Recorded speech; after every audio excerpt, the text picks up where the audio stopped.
Hey everybody, how's it going? So I'm sure you've seen the Disney movie Cinderella, and you've probably heard the expression "the Bride of Christ."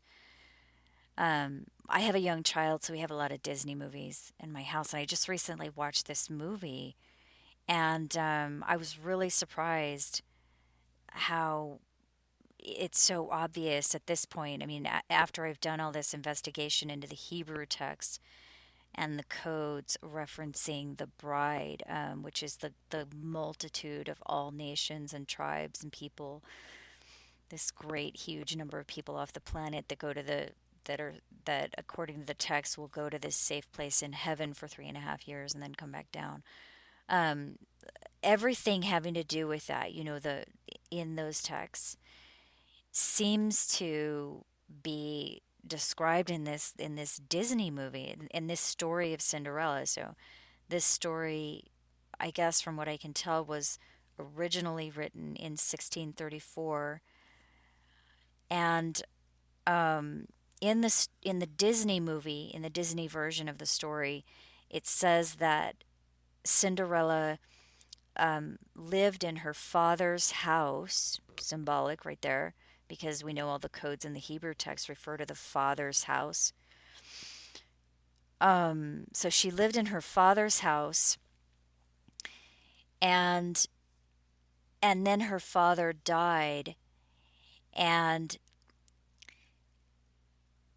she became a slave in her own house. Oh no, I'm sorry. The house, okay, the father died, then the house went into disrepair, and Cinderella became a slave in her own house. Okay, so in the Hebrew text, the fact that this was written in 1634 the first time, I mean, they were really into the Bible back then, so it doesn't surprise me at all that that somebody would come up with a story that parallels what is in the biblical text. But in the biblical text, the bride of Christ is the lamb's wife. It's either referred to as the lamb's wife or just the bride. And from the research that I've done into this, and those of you that have been with me for a while know that it's really extensive. Um, you know, so if you don't understand if you're watching this for the first time and you don't understand what I'm talking about, check out the links below because it's all in my ebook and it's all in. I just uploaded a video yesterday that goes into detail about this. But basically, what the Hebrew texts tell us is that starting at the beginning of our current civilization, which is in the time of Mesopotamia. It actually references Mesopotamia in the Hebrew text, and it says, okay, from that time until the this major event happens will be 6,000 years. So it says once you get to the end of the 6,000 years, there's going to be an asteroid strike and a 3.5 year period of extreme tribulation, quote unquote. So, and there's all this other stuff as well. But I mean, we know we're at the end of that 6,000 year period right now. So, I mean, I don't know what's going on with that, but there it is. I mean, that's the fact. These are really, really ancient texts that are talking about this. And it says that what will happen is that this major event that's going to happen, having to do with a nuclear war, because that's described in the book of Zechariah, just in unbelievable detail. So a nuclear war and an asteroid strike from which no flesh will survive. So not just humans, but also animals will die, will be eradicated as well. So the only people that will survive this event are the people that are quote unquote going to be saved by the Elohim. Okay, so what it says is that there's this 3.5 year period of extreme persecution, tribulation, and at the beginning of that 3.5 year period, this huge multitude of humans will be taken off planet to a safe place and kept there for 3.5 years and then returned back to the earth again after the asteroid strike, after this huge apocalypse that wipes out all life. Um, okay, so that's here's how the Disney movie seems to parallel this. First of all, in the Disney movie, okay, again, Cinderella's and the father becomes a slave in her own house. And then the house is degraded, it goes into disrepair, and Cinderella, who's like the kind person and everything, um, is treated like a slave. So again, that's what's described in the biblical text. It's the blessed versus the woed. It's the Cain versus Abel. And for some reason, over a period of 6,000 years, the society degrades and degrades and degrades until to the point where everything's almost exactly opposite what it was when it started, I guess, or when the Elohim,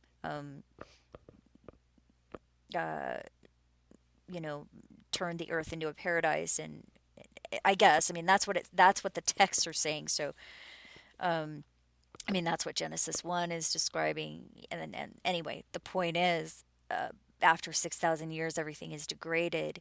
And, um, and so the good is considered evil. The good are considered evil, and the evil are considered good. I mean, it literally says that in there in the text. I talk about that in the last video. Um, so that's sort of what Cinderella represents. She's like the Abel who is forced to sleep, in the cold cellar, and has to cuddle up next to the wood stove because, and I mean, that's kind of that character represents the people that are not chasing of it. Like, there, I think there's a scripture that says, "Woe unto them who are chasing after the error of Balaam for reward." So I mean, our society is actually, the way it's functioning right now is bad behavior is rewarded. So those people that are doing all the bad behavior just to get the reward, um, the character, the Abel character, the Cinderella character is kind of like the opposite of that. The bride of Christ, the great multitude that's going to be taken to the same place, is opposite of that. But because they are refusing to chase after error for reward, they then end up, in like a bad kind of situation in life where they're suffering because society is set up so that you are, rewarded for behaving badly. Therefore, if you are going to speak out against anything, in the name of, trying to trying to help others, or trying to spread the truth, or trying to reveal any kind of evil that's going on, you're not. It's not going to be easy. You're not going to have an easy life. So, um, I mean, that's the whole story. That's the ancient story, and that is apparently what's been going on with these texts, as you can see, is that all of these events that are described are happening exactly the way they were written. So that's why we take it seriously and kind of look at it like, wait a minute, what's going on here? But in this Disney movie, it shows this character escaping, in this magical thing that the fairy godmother creates for her. And and this wagon right here, or I'm sorry, not, well, it's a chariot, or whatever you want to call it, I don't know, but this is the Ancient Son Wagon, otherwise known as the uh, the Trundholm Sun Chariot. So this is, I guess it's in like a Denmark museum or something, and it dates back to the Bronze Age. And so I think archaeologists believe that, okay, the ancient cultures, they thought that the sun was pulled across the sky by a horse or something like that. And so they think that it's just the sun, it just represents the sun. But when you see like the wheel right here, that is, I've seen that in some middle age art, and there's something going on there. And then why is this symbolism used at NASA? I mean, I thought that was kind of bizarre. So you can see, I mean, these are the horses pulling the sun. It's the sun wagon right there. That is symbolic for the sun wagon. So I don't know what's going on there. And then again, this right here, this wheel right here, is depicted in all kinds of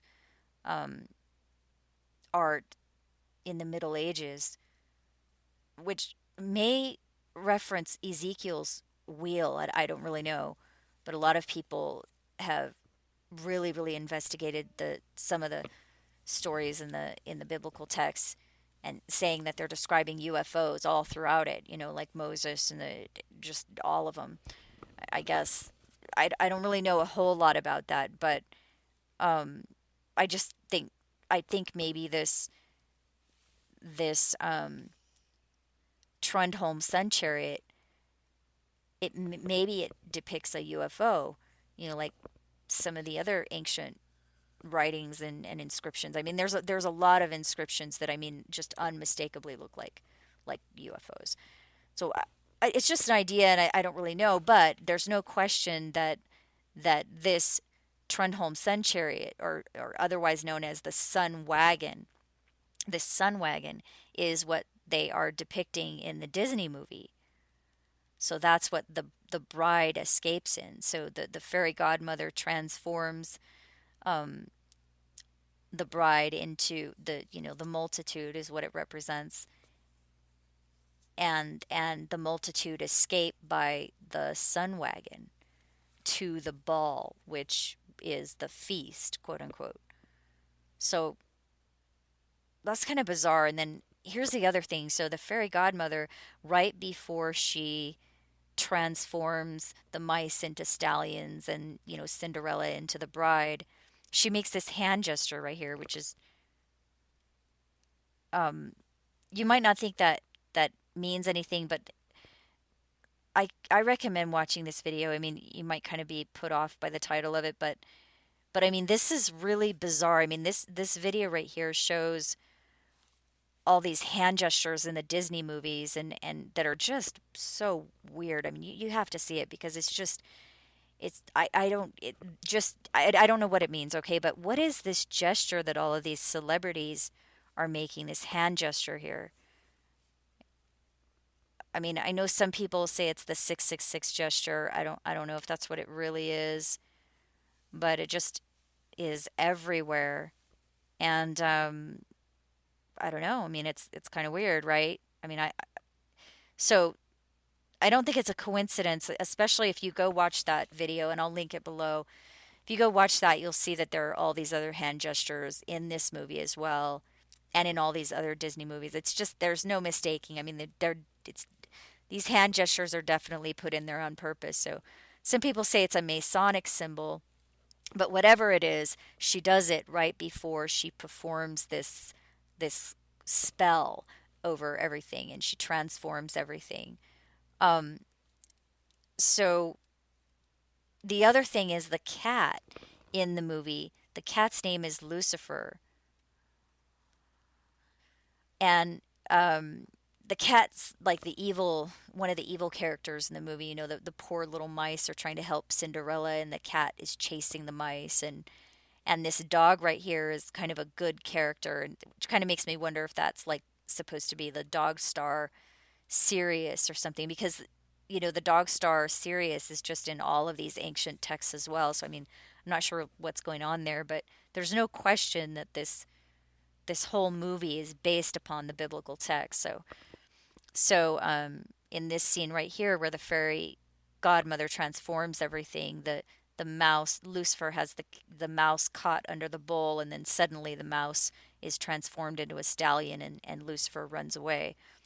So the thing about the fairy is, okay, so I read this book by Jacques Vallée years ago called, I think it's called Passport to Mangonia or something like that. Anyway, he points out that the ancient stories of fairies and elves perfectly parallel modern day. I mean, I don't know if it's folklore, I don't know what you would call it, but like people that claim that they've seen UFOs or aliens, or they've been abducted by aliens or something like that. Um, he says that the stories that those people are telling about their experiences perfectly parallel the stories that people told in ancient times. They just used different language back then. So back then they used the word fairy or elf as opposed to like alien or something. Um, and so, I mean, it's really interesting. And So I think maybe that might have something to do with this whole thing that's being depicted in this movie Cinderella. The fairy um, causes this magical event to happen where the bride escapes on the sun wagon to the safe place, to the ball, the feast that's in heaven.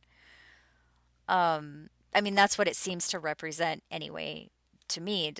And then of course we have our midnight reference right here. So when she transforms and she goes to the ball, which is according to the biblical text in heaven, it the clock strikes midnight when she's there. And I realize like the story is just a little bit different than it is in the Hebrew text. Because in the Hebrew text in Matthew 25 it says that the bridegroom comes to get the bride at midnight. But in this story, in the story of Cinderella, or at least in the Disney version of it, the spell is broken at midnight. So here's the thought that I had about that. I have another video linked below in the description box below this video if you want to check it out. It's on Genesis 3, and I talk about this also in my book in more extreme detail. But Genesis 3 literally describes this technology that is used to transform a person's appearance. So it says that I think the wording exactly is, and they use the shaft that caused their appearance to blossom, and then they prospered and they were successful, something like that. And anyway, if you want the exact translation and you want the links to the concordances and you want to see it's linked below. It is in my book, and I also have a video on it. But the you're not going to find that translation, by the way, in any mainstream translations of the biblical text. But it's a story of the serpent and Adam and Eve taking the forbidden fruit. So the forbidden fruit is, and it literally says this, that it's this technology that changed their appearance. So at the very, very end of Genesis 3, it also references the budding of the fig tree. And so we know the budding of the fig tree happened in 1947, where here's where it gets really, really interesting because, 1947 was when supposedly the Roswell crash, supposed UFO crashed in Roswell, New Mexico. That was in 1947. And according to all these people, I guess the governments of the world or the military has been reverse engineering the technology that was found in that craft or something and using that technology. That's kind of I guess what do you call it, urban legend of Roswell. Well, I just think it's really interesting that in Genesis 3 it references 1947. It says, okay, and then, so they were using this technology, this shaft that changed their appearance, and then the fig tree sprung forth. So in Matthew 24, Jesus says, okay, from the time the fig tree springs forth until, all of these things happen, one generation shall not pass. Well, the fig tree is Israel. So we know that from Hosea 9:10. So then again, also in the book of Daniel, Gabriel says, okay, from the time of the going forth of the decree to restore Jerusalem until all of this comes to pass, or until it's all everything that I'm telling you about is fulfilled, there shall be 70 Shavuots or something. Okay, so we know that we're not only talking about when Israel buds, but we're also talking about the going forth of the decree. So that happened in 1947 because that was when the UN passed the Palestinian partition plan, which allowed Israel to become a country, its own country. 6 months later, all the Jews moved back there and everything.